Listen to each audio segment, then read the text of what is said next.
This week on Real Talk with Denver7 and CPR News, artificial intelligence is transforming our world. It's in our smart speakers, our voice assistants, our cars, GPS getting us to and from work. AI underpins all of those technologies. We're taking a look at how the technology has progressed over the last few years and the dangers it poses to our communities in the future. AI is a powerful technology that will revolutionize our economy, just like the first car or personal computer. Plus, the new push from state lawmakers to regulate AI in our elections. Welcome to Real Talk with Denver7 and CPR News. I'm Denver7's Micah Smith. And I'm Colorado Public Radio's Nathan Heffel.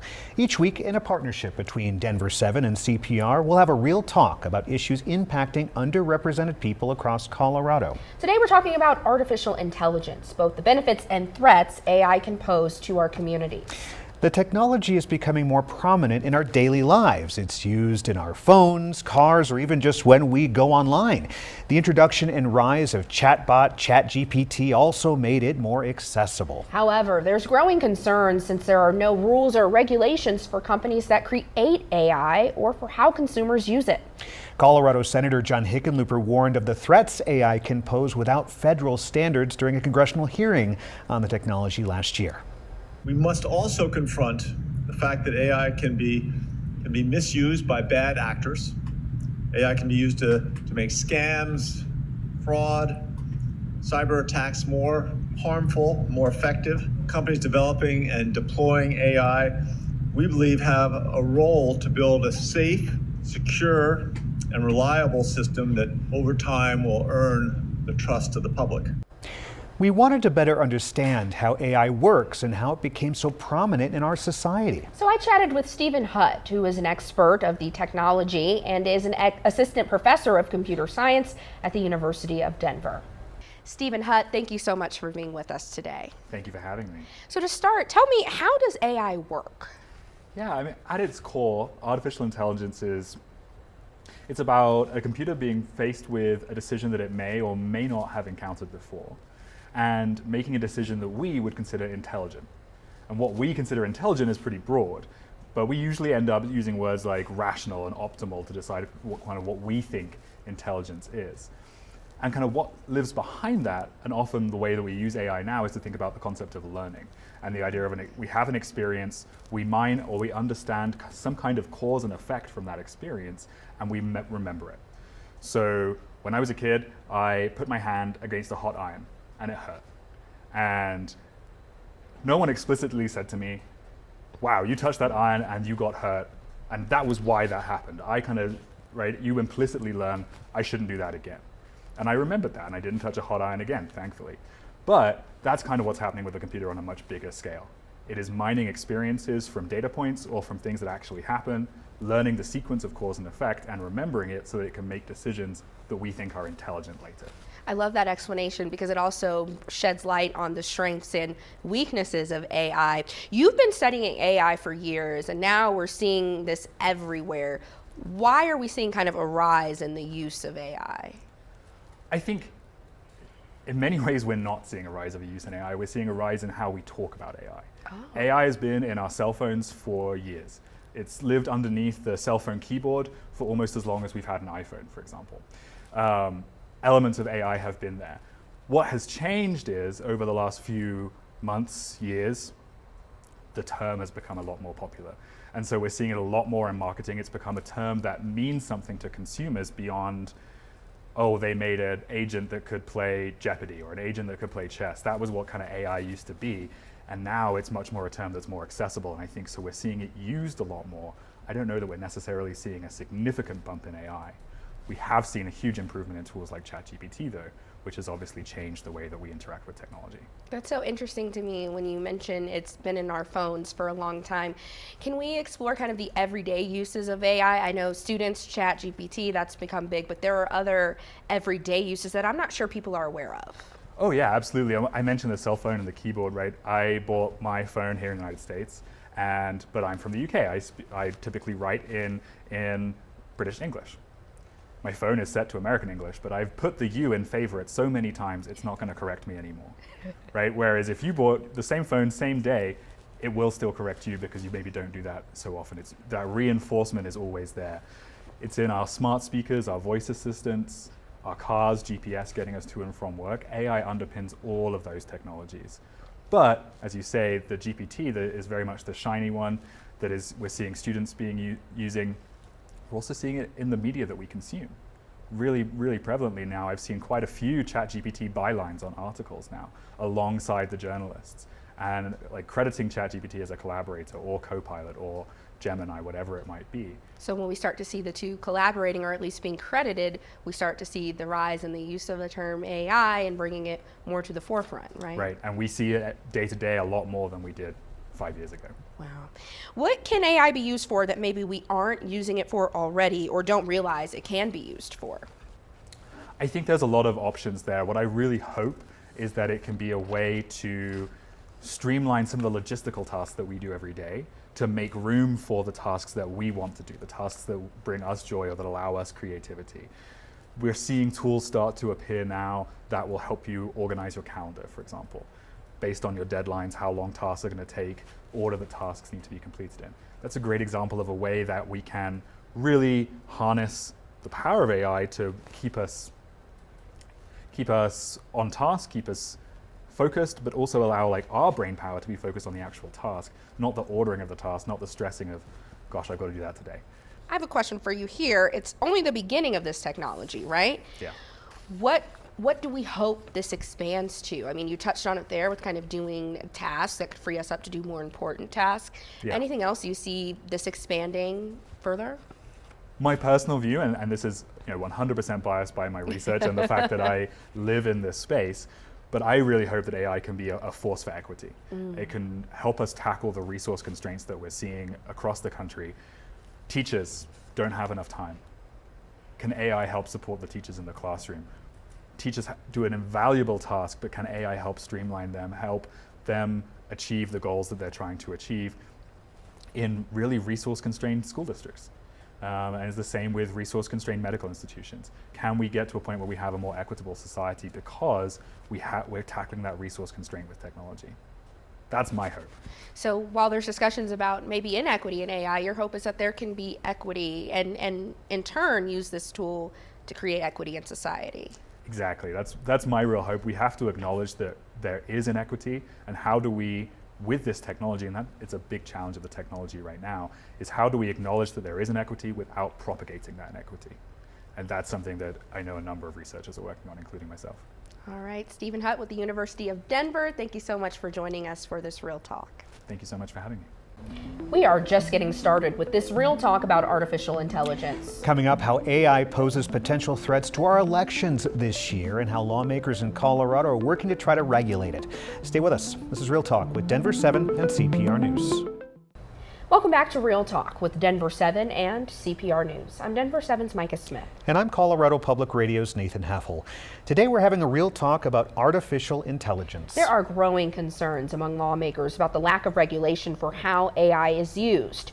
Those concerns are even more heightened now that we're in an election year. The use of deep fakes is becoming more common to spread false information in elections. Take this example of a robocall to New Hampshire voters where someone impersonated President Biden. What a bunch of malarkey. Your vote makes a difference in November, not this Tuesday. Wow, that's scary.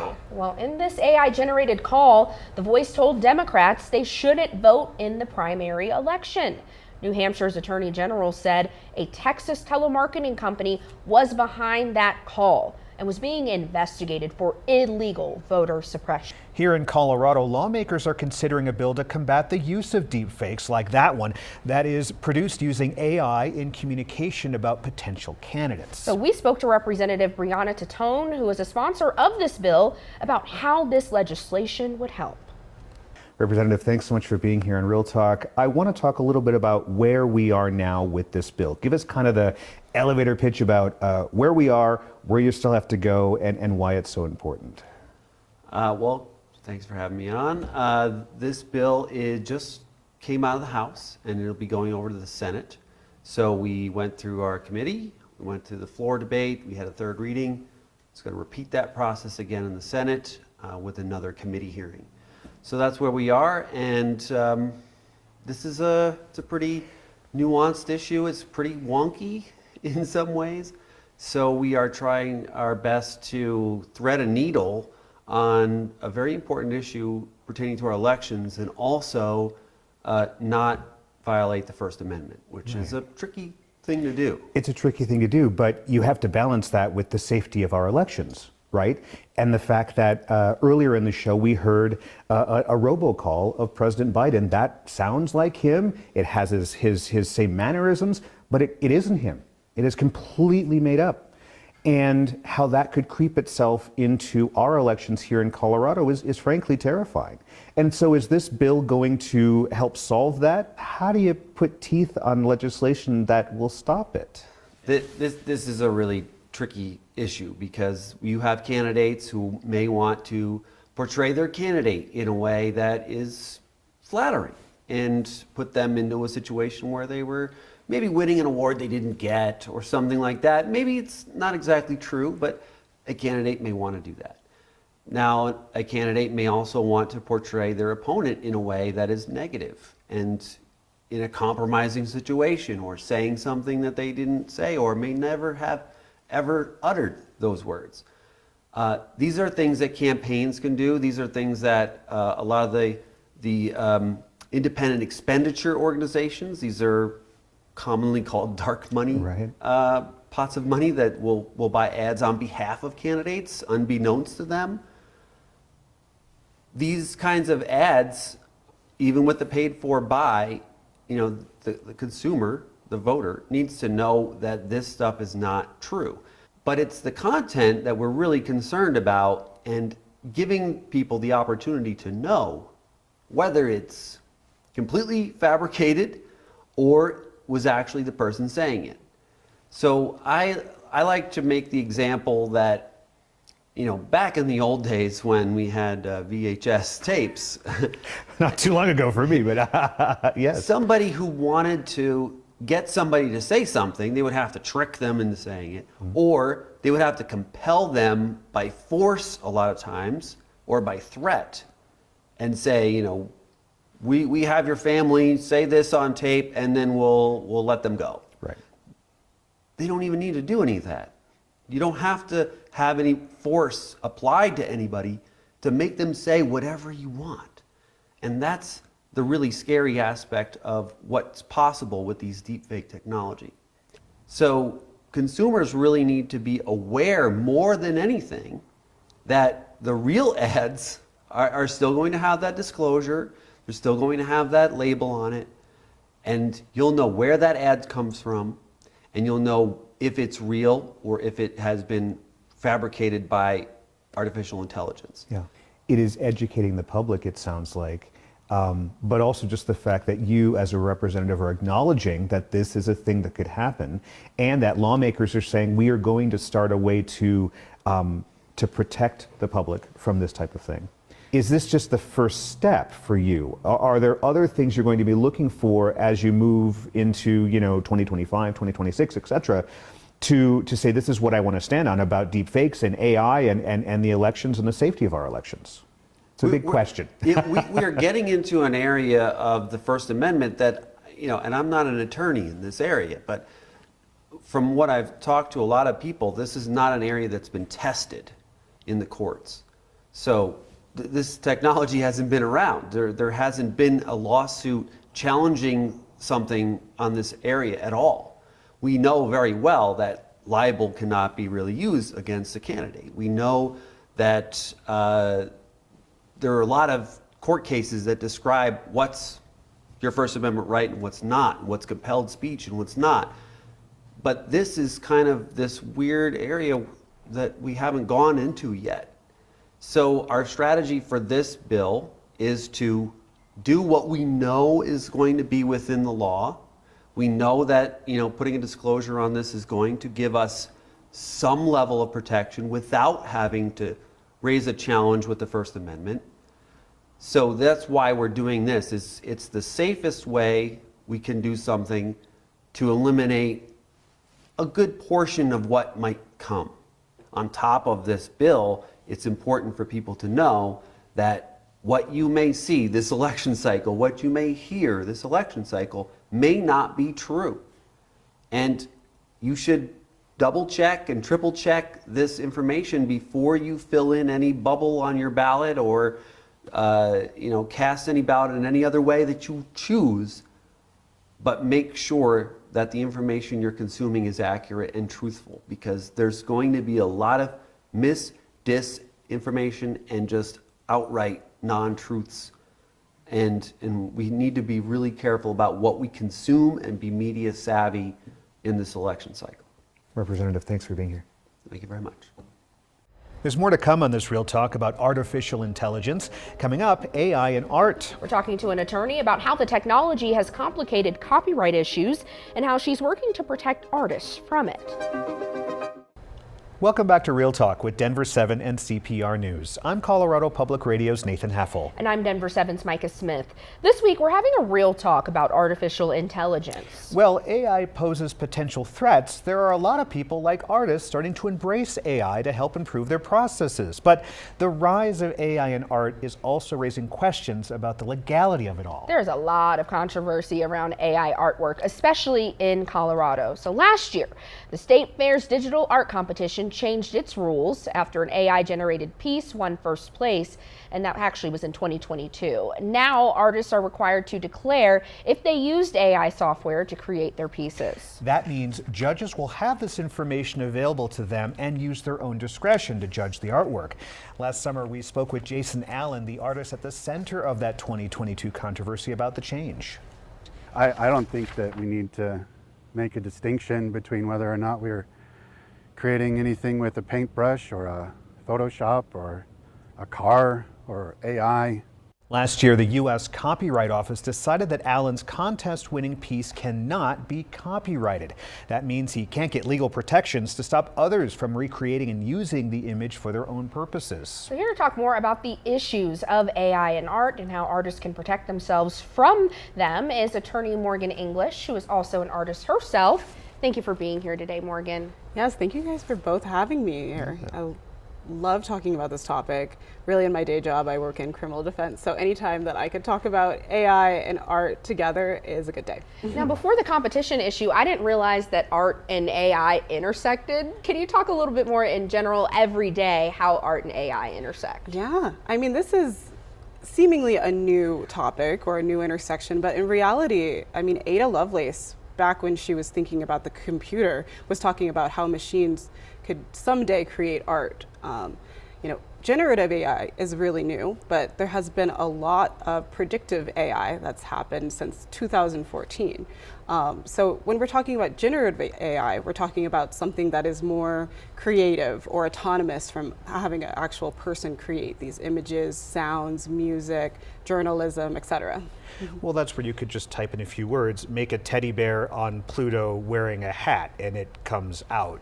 But the art has to come from somewhere, right? Exactly. So that's one of the major issues when it comes to AI and art, is where is this actual data coming from? So a lot of images online were scraped, which is just illegally downloading them, or I guess it's not confirmed that it's illegal yet, but that's really where the debate is. We mentioned with the art competition that artist could not copyright his work. How does copyright law play into the AI and art discussion right now? Yeah, it's huge. I mean, it's really what is regulating or will potentially regulate AI. So when you get a copyright, you have a bundle of rights. It applies to multiple mediums, whether it's books, whether it's movies, scripts, a sketch that protects eventual artwork. So copyright is really what is going to be controlling whether these databases are considered legal, whether this outputs are considered legal. So it's a huge area of the law that is being talked about when we talk about AI art. Yeah, and so is it the fact that because it's not an original piece of work, it's using, prompts and things to create that. Is that why the art isn't copyrighted? Go a little bit deeper into why, because it's so confusing. Yeah, there's a couple issues. One is the originality issue. Who is creating this? Is it you as the user typing in prompts? Is it the artist or collaboration of artists from a database? Is it OpenAI? Is it ChatGPT? In their terms and conditions, you'll notice that OpenAI will refuse to take ownership, and they're doing that for legal reasons. They'll say that we don't own this, you own it, because it's your problem, not our problem. So that's the first issue. Another issue is whether this is a copy or not. If you're getting something, in the New York Times lawsuit, for example, they're kind of questioning whether OpenAI or other generative platforms are regurgitating this information, or is it something that's truly new or transformative? What are fellow artists and some of your clients, what are their main concerns when it comes to AI? They have a couple. First is labor, right? I have a lot of artist friends and creative friends who are concerned about how will this affect the marketplace. There was already a huge stereotype about whether artists can sustain themselves in this type of career, but you're talking about potentially eliminating whole departments because something, can do it faster, cheaper, and, I wouldn't say better, but that's the question, right? Yeah. Another concern for artists is too their voice, right? A lot of people have seen when they have put their names into these generative AI platforms that it can create a very similar replica of the type of work that they're doing. And it's really disheartening to a lot of them because it feels like it's just not the same as their original work. All the work that they put in, the creative schooling, process, the creative process, exactly. It's completely different. Are there any big cases we should be keeping an eye out for right now in terms of shaping laws around AI? Absolutely, there are several. In almost every single medium, there is a lawsuit or a class action. Carla Ortiz was one of the first concept artists that decided to sue these platforms. Sarah Silverman is a comedian that's sort of representing authors and also comedians. And then, the New York Times is probably the biggest one that's most recently come out, and they're kind of representing journalists. Yeah. Mm-hmm. Are there any benefits that you're seeing to AI? I know as an artist this might be a tough question because it's your intellectual property, but do you see any benefits here? Yeah, absolutely. I think the biggest benefit, and one that should not be, just thrown away because we're talking about all the concerns to AI, is it really does include a lot more people into the creative space that weren't previously there. If you can't pick up a paintbrush, if you can't easily type or do voice to text, I do think that having prompts or having something like this gets more people to be a participant and be considered an artist, get whatever is in their mind out on paper or out in the ether. Attorney Morgan English, who's also an artist, we showed some of her work during this interview. You do a beautiful job. Thank you so much for joining us for this Real Talk. Yes, thank you so much for having me here. I really appreciate it. Yeah. And that's this week's episode of Real Talk with Denver7 and CPR News. Every week, we'll have a Real Talk on issues that impact Coloradans who are often overlooked. Have a great day.